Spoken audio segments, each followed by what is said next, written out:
గగన్ ల్యాప్టాప్లో వర్క్ చేసుకుంటూ ఉంటే హాయ్ బ్రో అంటూ ఉదయ్ వస్తాడు. గగన్ సీరియస్గా ఒక చూపు చూసి మళ్ళీ ల్యాప్టాప్లో వర్క్ చేసుకుంటూ ఉంటాడు. హాయ్ అంటే హాయ్ అని చెప్పాలి బ్రో. నువ్వు చెప్పలేదంటే నీ కోపం అంతా కూడా నీ ఎక్స్ నా వైఫ్ అయిపోతుంది. అందుకే కదా నీకీ కోపం అని ఉదయ్ చెప్పటంతో గగన్ మరింత కోపంగా చూస్తూ ఉంటాడు. ఈ ఉక్రోషం, రోషం అంతా కూడా భూమి నా వైఫ్ అయ్యేంత వరకే. తర్వాత నీకు కొంచెం బాధ ఉంటుందనుకో. అదెంత నెల, 2 నెలలు మాత్రమే. ఆ తర్వాత నువ్వు రొటీన్ లైఫ్‌లో పడిపోతావనుకో అని ఉదయ్ చెప్తుంటే, సీ మిస్టర్ ఉదయ్, నేను ఉక్రోషంగా ఉన్నానని నువ్వెలా చెప్పగలవు? నువ్వంటే కోపం కాబట్టి నాకు మాట్లాడడం ఇష్టం ఉండదు. అయినా భూమితో నీ పెళ్లి పూర్తయిపోతే నేనెందుకు బాధపడతాను? మేమిద్దరం విడిపోతేనే నువ్వు భూమిని పెళ్లి చేసుకుంటున్నావు. అది గుర్తుపెట్టుకో. అసలు నువ్వు నాతో ఏదైనా విషయం చెప్పాలనుకుంటున్నావా? లేకుంటే నన్ను విసిగిద్దామని వచ్చావా? అని గగన్ అరుస్తూ ఉంటాడు.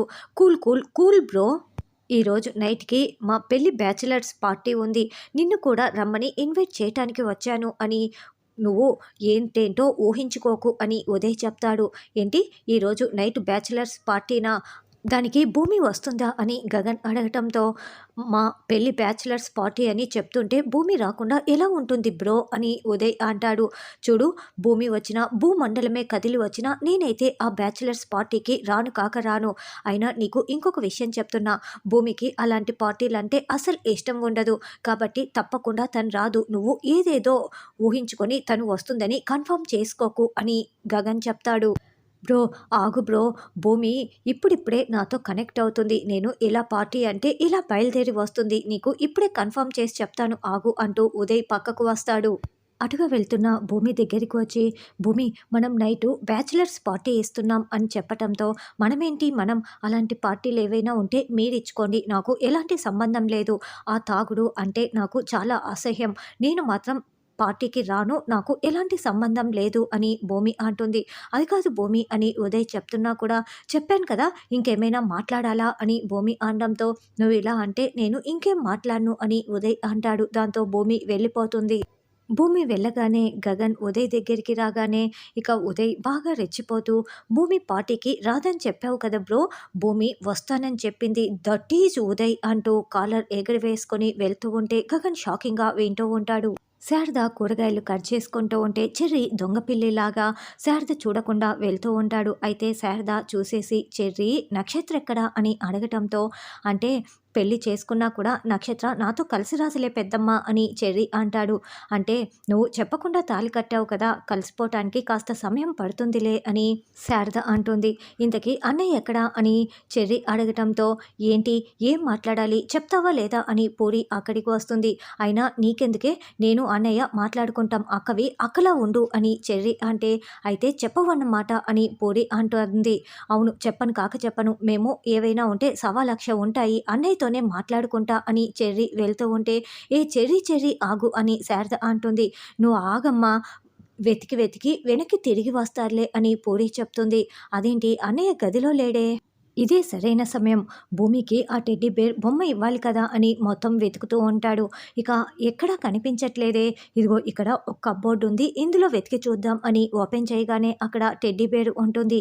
రేయ్ చెర్రీ, దొరికేసిందిరా, ఇంకెందుకు ఆలస్యం, ఎవరూ చూడకముందే అన్నయ్య రాకముందే తీసుకొని వెళ్ళిపో అని చెర్రీ తనకు తానే అనుకుంటూ బొమ్మ పట్టుకొని హాల్లోకి వస్తాడు. అలా మెట్లు దిగి హాల్లోకి రాగానే అక్కడ సోఫాలో కూర్చొని గగన్ ల్యాప్టాప్లో వర్క్ చేసుకుంటూ ఉంటాడు.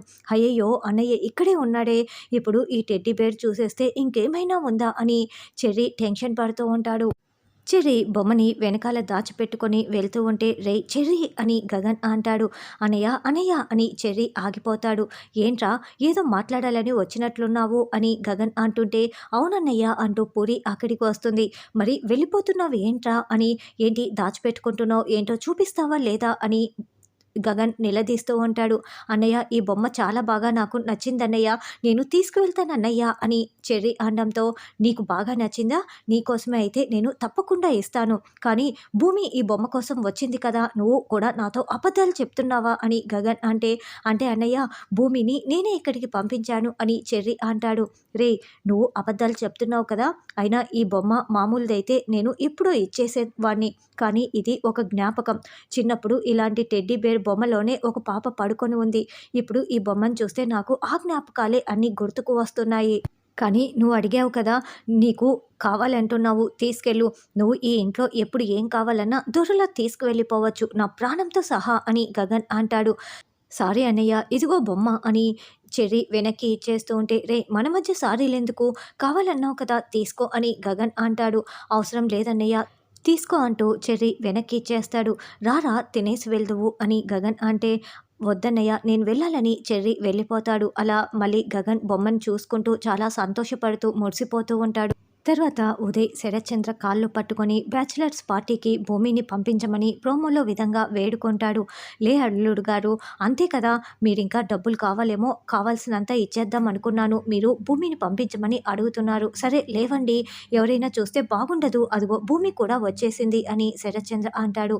ఉదయ్ అడిగితే, నువ్వు వెళ్ళనని చెప్పావంట, చూడమ్మా కొన్ని కొన్ని ప్లేసెస్కి మనకు ఇష్టం లేకపోయినా ముఖం మీద చిరునవ్వు పెట్టుకొని వెళ్లాల్సి వస్తుంది, అలాంటిదే ఈ బ్యాచిలర్స్ పార్టీ కూడా నువ్వు ఉదయ్తో వెళ్లాల్సిందే అని శరత్చంద్ర చెప్పటంతో భూమి మౌనంగా వింటూ ఉంటే ఉదయ్ సంతోషపడుతూ ఉంటాడు.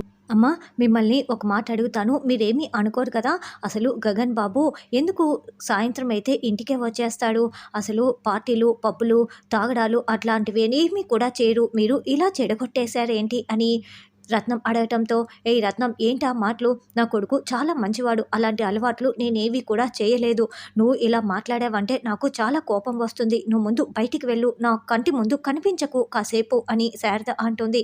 తరువాత రత్నం పూరి చదువుకుంటూ ఉండటం, శివ కూడా వేరొక గదిలో కూర్చొని చదువుకుంటూ ఉండటం మొత్తం గమనించేసుకొని, ఇప్పుడు వెళ్ళి నేను ఆ బొమ్మ కొట్టేయాలి అని గగన్ గదికి వస్తుంది.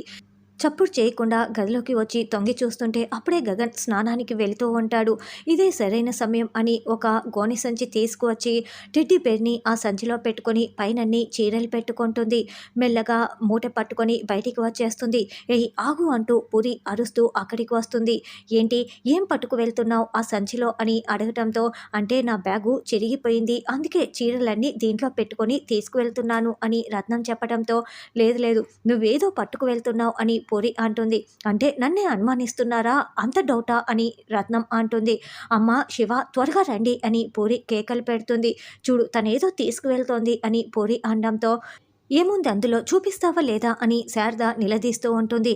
అసలు మీ కొడుకు ఒక పనికిమాలినోడు, మీరు ఇలా తయారయ్యారు అని అనడంతో, ఏయ్ నా కొడుకుని ఇంకొక మాట మాట్లాడావంటే నిన్ను చంపేస్తానని శారద వార్నింగ్ ఇస్తుంది. అబ్బో అలాంటి గుణమే మీకు ఉండి ఉంటే నేను ఈ ఇంట్లోనే ఉండేదాన్ని కదా, మీరు బోహం మంచోళ్ళైపోయారు అని రత్నం అంటే, ఏంటే మా అమ్మని అంటున్నావు అని పూరి అరుస్తూ ఉంటుంది.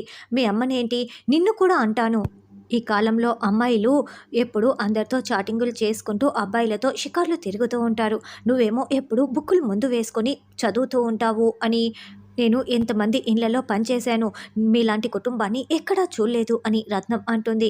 ఏయ్ మాటలు మర్యాదగా రానివ్వు, పూరినేంటి అలా అంటున్నావు అని శివ అంటే, నువ్వు నోరు ముయ్యరా అబ్బాయి, నువ్వే ఒక అదనపు భారం, మీరంతా ఉండాల్సిన వాళ్ళే, నేను మీ ఇంట్లో పని చేయలేను అని అంటే, నువ్వేంటే మా ఇంట్లో పనిచేసేది, నువ్వు ఒక్క క్షణం ఇక్కడ ఉన్నా కూడా నేనే ఒప్పుకోను అని శారద అంటుంది.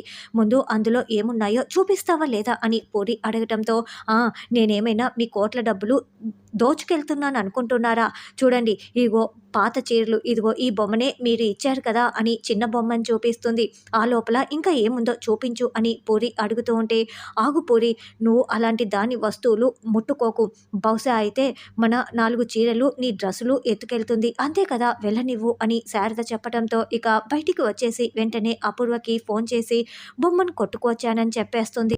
నేను ఒక లొకేషన్ చెప్తాను అక్కడికి వచ్చేసేయ్ అని అపూర్వ ఫోన్ పెట్టేస్తుంది. తర్వాత రానున్న ఎపిసోడ్ గగన్ భూమి ఉదయ్‌ల బ్యాచిలర్స్ పార్టీకి వచ్చి అక్కడే డ్రింక్ చేసేసి భూమి మెడలో తాళి కడతాడు.